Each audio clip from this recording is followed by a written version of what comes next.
स्वागत है फ्रेंड्स आपका मेरे यूट्यूब चैनल पे। आज बेसिकली हम बात करेंगे फ़िस्कल पॉलिसी की। फ़िस्कल पॉलिसी काफ़ी इंपॉर्टेंट होती है किसी भी देश के लिए। तो बेसिकली फ़िस्कल पॉलिसी है क्या और फ़िस्कल पॉलिसी जो है वो मॉनेटरी पॉलिसी से कैसे अलग है, ये सारी चीज़ें हम डिस्कस करेंगे। तो फ़िस्कल पॉलिसी में हम देखते हैं कि गवर्नमेंट जो है वो किस तरह से पैसा खर्च करती है डेवलपमेंट के लिए और इंफ्रास्ट्रक्चर के लिए, किस तरह से वो देश के लोगों के ऊपर टैक्सेस लगाती है, कंपनीज़ के ऊपर टैक्सेस लगाती है ताकि जो अर्थव्यवस्था है, जो इकोनॉमी है वो सस्टेन्ड रहे। तो अभी एक छोटी सी डेफिनेशन भी हम पढ़ लेते हैं फ़िस्कल पॉलिसी की, उससे आपको और भी ज़्यादा क्लियर हो जाएगा। Fiscal policy is the use of government spending and taxation to influence the country's economy। तो बेसिकली ये बता रहा है कि गवर्नमेंट जो है वो किस तरह से पैसा खर्च करती है और किस तरह से वो टैक्सेस लगाती है कंट्री के ऊपर, कंट्री की इकोनॉमी के ऊपर।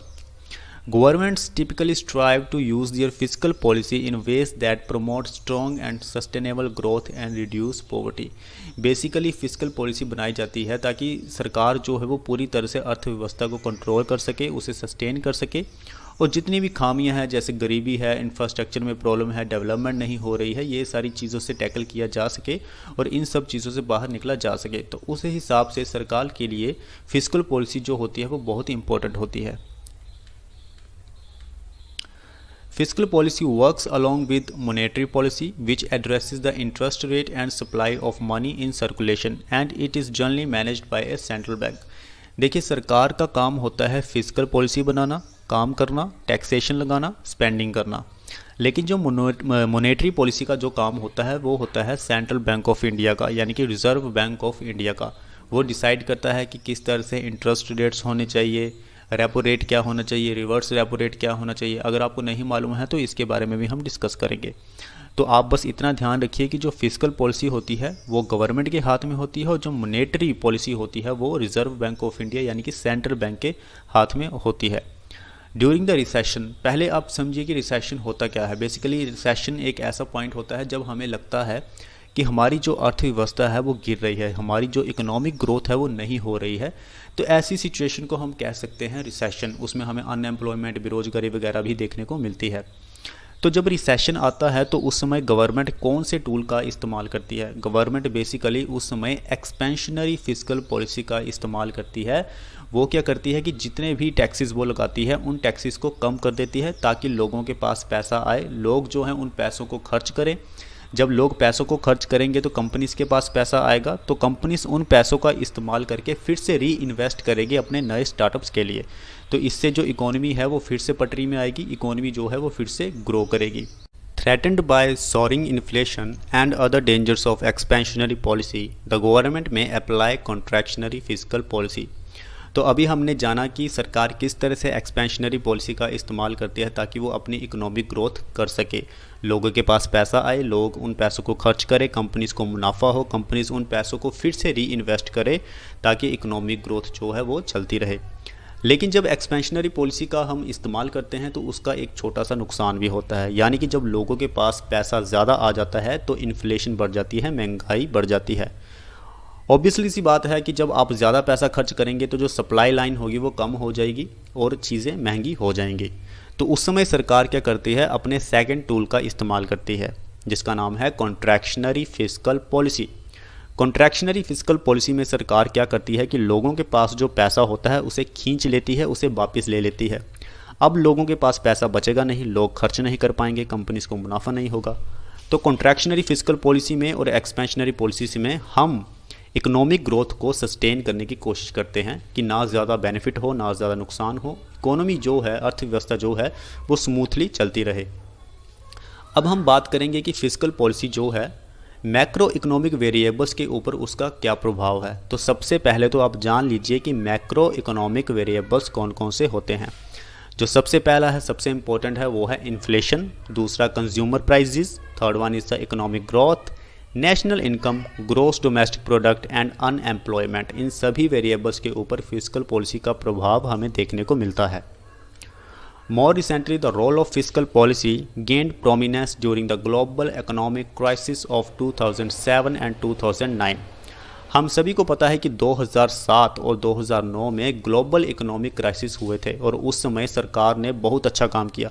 सरकार ने फिजिकल पॉलिसी अपनाई और सरकार ने फाइनेंशियल सिस्टम को सुधारा, इकोनॉमिक ग्रोथ को सस्टेन किया, और जो मार्जिनलाइज्ड ग्रुप थे, गरीब लोग थे जो ज़्यादा प्रभावित हो रहे थे इस क्राइसिस से, सरकार ने उसकी भी मदद की। तब हमें पता चलता है कि हाँ, फिस्कल पॉलिसी जो है वो किसी भी सरकार के लिए, किसी भी देश के लिए कितनी ज़्यादा इम्पोर्टेंट है। फिस्कल पॉलिसी हमने समझा, मॉनेटरी पॉलिसी हमने समझा। फिस्कल पॉलिसी में हमने देखा कि टैक्सेस एंड गवर्नमेंट स्पेंडिंग का रोल हमें देखने को मिलता है, जो कि गवर्नमेंट डिपार्टमेंट के द्वारा एडमिनिस्ट्रेट किया जाता है। दूसरे केस में मॉनेटरी पॉलिसी, उसमें हमने समझा कि जो सेंट्रल बैंक होता है सरकार का, कंट्री का जो सेंट्रल बैंक होता है, जैसे हमारे भारत में रिजर्व बैंक ऑफ इंडिया है, आरबीआई है, तो वो किस तरह से मनी सप्लाई को देखता है, इंटरेस्ट रेट्स को अप डाउन करता रहता है। जैसे रिवर्स रेपो रेट, उसमें इंटरेस्ट रेट में कुछ ना फेरबदल आरबीआई जो है वो करता रहता है। तो ये इकोनॉमी को सस्टेन करने के लिए कि इकोनॉमी कैसी चल रही है, उस हिसाब से हम अपने टूल्स का इस्तेमाल करें। तो यही फ़र्क है fiscal policy and monetary policy में। सरकार जो है वह हमेशा फिस्कल पॉलिसी और मॉनेटरी पॉलिसी दोनों को साथ में लेके चलती है, ताकि कंट्री की जो इकोनॉमी है, अर्थव्यवस्था है, वो सही तरीके से चले। अब हम और भी डिटेल में जाते हैं कि एक्सपेंशन एंड कॉन्ट्रैक्शन क्या है। एक्सपेंशन मैंने आपको ऑलरेडी बताया है कि हम इकोनॉमी को ग्रो करने के लिए मार्केट में पैसा डाल देते हैं ताकि हम रिसेशन से बच सकें। और रिसेशन क्या है? रिसेशन एक ऐसी स्टेज है जब हमें लगता है कि हमारी जो इकोनॉमी है वो ग्रो नहीं कर रही है।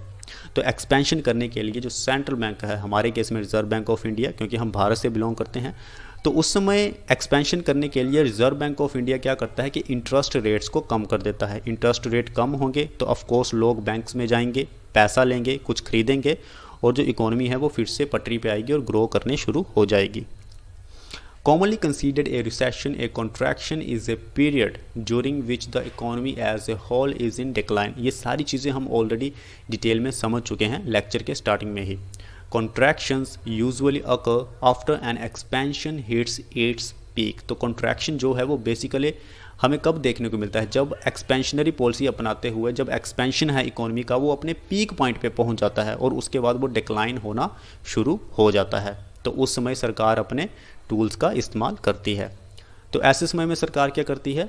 इंटरेस्ट रेट्स को रेज कर देगी, यानी कि इंटरेस्ट रेट को बढ़ा देगी। उससे क्या होगा? मनी सप्लाई जो होगी कम हो जाएगी, लोगों के पास कम पैसा होगा। कंपनीज और consumers cut back on borrowing and spending. तो कंपनीज के पास भी पैसा नहीं होगा, लोगों के पास भी पैसा नहीं होगा, वो ना खरीदारी कर पाएंगे ना पैसों को स्पेंड कर पाएंगे। तो ये सारी चीज़ें इकोनॉमी को सस्टेन करने के लिए की जाती हैं। तो हमने बहुत अच्छे से समझा कि फिस्कल पॉलिसी और मॉनेटरी पॉलिसी ये दोनों कितने ज़रूरी हैं सस्टेन्ड ग्रोथ के लिए, अर्थव्यवस्था को बनाए रखने के लिए। तो आज हमने बहुत डिटेल में fiscal policy and monetary policy को समझा। फिस्कल पॉलिसी जो है वो सरकार का काम है, मॉनेटरी पॉलिसी जो है वो आरबीआई या पूरी दुनिया भर में जितने भी कंट्रीज़ के सेंट्रल बैंक्स होते हैं ये उनका काम है। तो आपको अगर मेरी वीडियो अच्छी लगी हो तो प्लीज़ लाइक करें, शेयर करें, सब्सक्राइब करें। आपको नोट्स चाहिए हैं, अगर आप किसी एग्ज़ाम की तैयारी कर रहे हैं तो प्लीज़ टेलीग्राम चैनल ज्वाइन करें, फेसबुक पेज को लाइक कर सकते हैं और आप हमें इंस्टाग्राम पे भी फॉलो कर सकते हैं। तब तक के लिए धन्यवाद। अपना ख्याल रखिए, तैयारी कीजिए। Thank you very much.